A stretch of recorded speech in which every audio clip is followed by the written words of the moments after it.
Сәлем қыздар, бүгін біздер өте дәмді қуырылған манты әзірлейтін боламыз. Бұны әр өңірде әртүрлі атайды. Ең алдымен осылай ұнымызға тұзымызды салып жақсылап араластырып аламыз. Кейін үстіне жұмыртқа мен су, 1 стакан су қосып, жақсылап жұмсақ қамыр илеп алатын боламыз.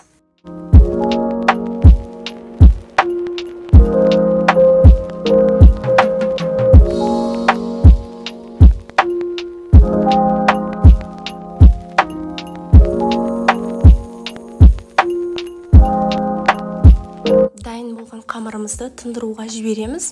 Оған дейін салмасын әзірлеп алатын боламыз. Менде туралған ет, тартылған ет салсаңыздар да болады.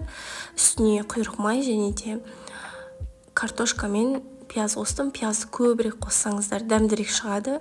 Қара бұрыш және де кристалл, тұз қосып жақсылап араластырып алдым. Кейін осылай 2 бөлікке қамырымызды бөліп алып, ұзынша етіп, видеодағыдай етіп, жайып алып 40 граммнан бөліп шықтым. Өлшейтін жоқ болған жағдайда көз мөлшерімен бірдей етіп бөліп шықсаңыздар болады.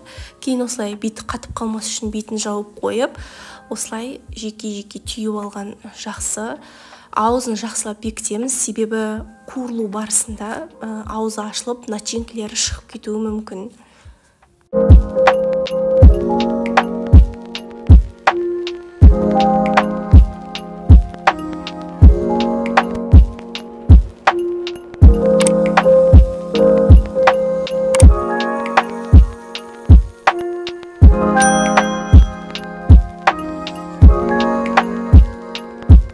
Кейін дайын болған мантыларымызды қызып тұрған майға 2 жағын сәл қызарғанша қуырып аламыз. Қатты күйдіріп немесе қызартып жібермеңіздер, себебі мантоваркаға салған кезде де біздің мантыларымыз тағы да пісіп шығатын болады. Сол кезде қатты қарайып кететін болады.